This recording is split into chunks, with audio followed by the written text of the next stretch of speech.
Freelancing versus full-time, which should you choose? And this video is really not going to be a bunch of the obvious things you already know, okay? We're not going to talk about location freedom, time freedom, being in full control of your income. These things are all pretty obvious. So in this video, I thought I would cover some of the things you maybe didn't think of when it comes to choosing freelancing versus full-time. Now, I'm a bit biased because I left full-time for freelancing a couple years ago, but I will really try to be as balanced as possible here. And after kind of going over the pros and cons, we will talk about a couple frameworks for maybe choosing which one is right for you and a few different creative ways you can actually weave the two together for your career. Okay, let's get into the pros of freelancing. Why is that maybe something you'd want to do over full-time? So the first thing is, it's not just that you can make more freelancing, it's that by definition, you must make less in a full-time role. Let me explain that. So you are only profitable as an employee if you're costing the company less than you're either making it or saving it money. So the employer is kind of like the middleman taking their cut between you and the market, except that cut is usually going to be in case of healthy margins, it's going to be more than half because they have all these fixed expenses and other things. So you're likely only one expense of many.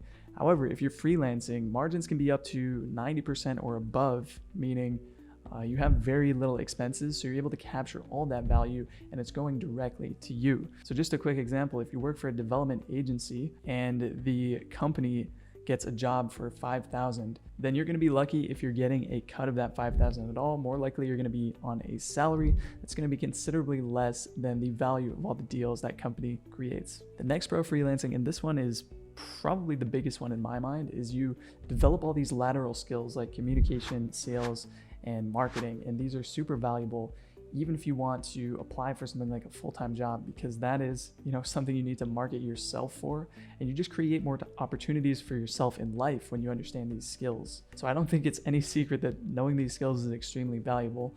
You get a chance to develop them, and in fact, you have to develop them to be a successful freelancer, but that's not actually a pro for everyone. The next benefit is actually not just that you can get and work with the clients you want, but it's you can actually fire the clients you don't like. Now, of course, you don't want to be going around doing this like, I don't know, you're on The Apprentice or something, but there are ways you can fire your clients indirectly, like saying your rate's going up, and that could be legitimately true. But for pretty much every client you're going to work with, there's probably going to be a number where you're like, oh yeah, okay, I would be okay continuing to work them for this price. So you can just throw the price their way.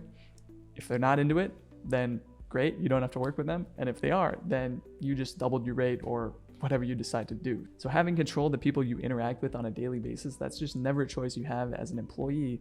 And as anyone with bad coworkers can tell you, that can kind of be the make or break of your entire job. The next pro is you can scale this into a business. And in fact, freelancing is a business from day one, but you can really scale it directly by hiring additional employees and subcontractors, offering a wider array of services, or taking the skills you learned and building a lateral business based on the problems you discovered by freelancing with your target clients. This also means from day one you can deduct your expenses. So if you buy something like a laptop, you can subtract that as a line item and actually not pay taxes on that because it's a pre-tax expense. All right, we've sung the praises of freelancing enough by now, so let's talk about full-time, because it actually is a decent choice if you have a certain set of priorities. Now, the first pro of full-time is you can focus narrowly just on the technical skills for your job. And if you're in more of a technical role, that means you don't have to do sales, marketing, or interact with people as much,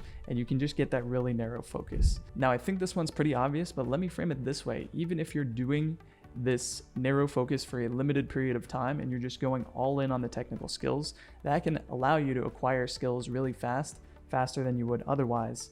Now, I think this narrow, let's say, technical focus is great, but you just want to make sure you're not making this choice based on limiting beliefs you have. So you could think you're not, a natural fit for sales and marketing, but I think it is something most people can learn or at least get better at over time. So you just want to make sure you're making this decision for the right reason. So that narrow focus is particularly powerful when you couple it with the next point, which is you're actually getting paid for professional training or learning when you're on a full-time job. And I always use these software developer examples because I am one myself. But yeah, I mean, if you just go into a company for 6 months as a junior developer, if you can be fortunate enough to land one of those roles, then you're basically going to have people you can ask questions at any time of the day in person. They're going to be ramping you up, and you're all going to be getting paid for that. They're going to be getting paid to train you. You're going to be getting paid to learn. So there's no question that you're going to become a better developer by having in-person mentors that you can kind of ask questions at any time of the day while concurrently working on these real company projects. Okay, next, when you have a full-time job, you can be 100% off when you're off. That means when the workday ends, you don't have to keep thinking about work. In a lot of cases, I know this isn't universally true, and our brain keeps thinking about our job when we go home, but at least in theory, this is true. When you're a freelancer, money never really sleeps, and if you don't have kind of the self-control, or I guess your mindfulness game on point, where you're meditating and you're able to kind of control your mood and your thought patterns, then it can be a bit, it can be a bit stressful actually, thinking about work all the time, like pushing to make more money or feeling like you're not making enough money. There's a whole different set of problems you really have as a freelancer that you don't have to worry about when you can be off the clock. And the final pro, the obvious one is stability, like stable income if you have financial obligations and so forth. But a really big one people don't often think about is the benefits. Especially if you have a family in the US, you have to pay health insurance for. This is a huge monthly expense that you're gonna have to pay on your own if you don't have an employer. So that is just one thing to be cognizant of, and it's a pretty big overhead, that you don't have to worry about, again, if you have full-time. So now a framework for choosing. Maybe you're weighing your options between the two. You want to learn a new skill, but you're not sure if you want to go the full-time or the freelance route.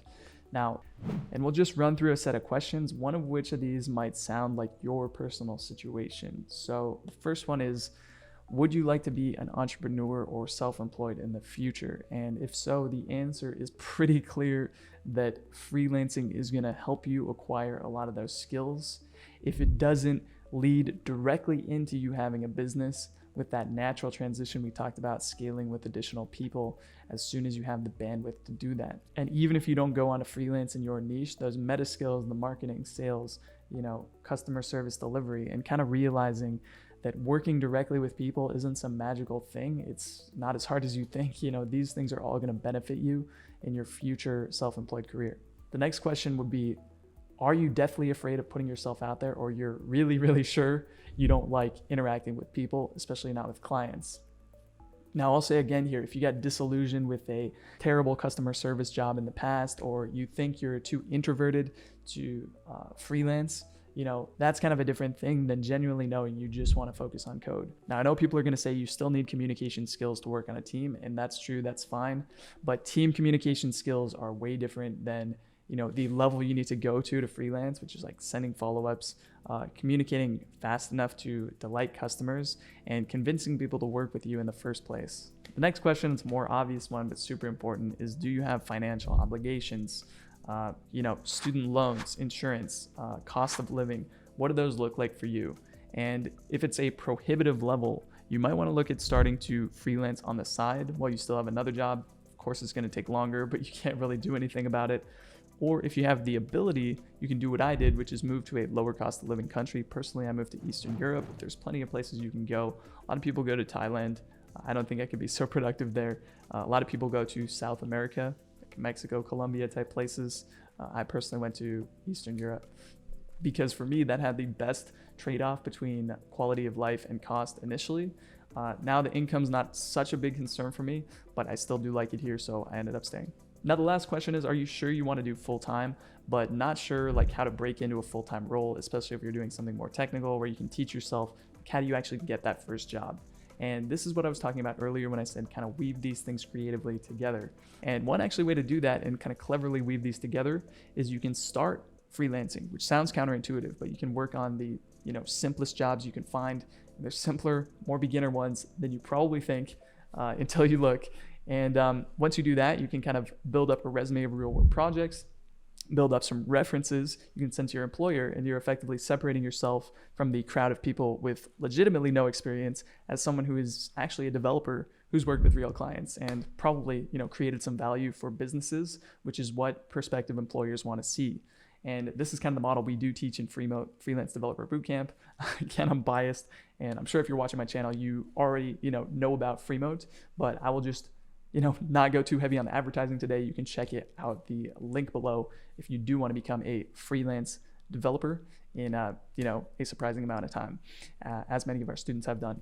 So with that said, I hope this helped you kind of clarify your thoughts, clarify your thinking with these framework questions and pros and cons between freelancing and full-time. And this can apply to any job, but I kind of was biased and went towards more of the software development side. But with that said, guys, hope you enjoyed that video. I'll have more consistent videos for you, as I've been saying for years, but I really do mean it, because I've got a whole list here on my screen ready to go. So talk to you soon.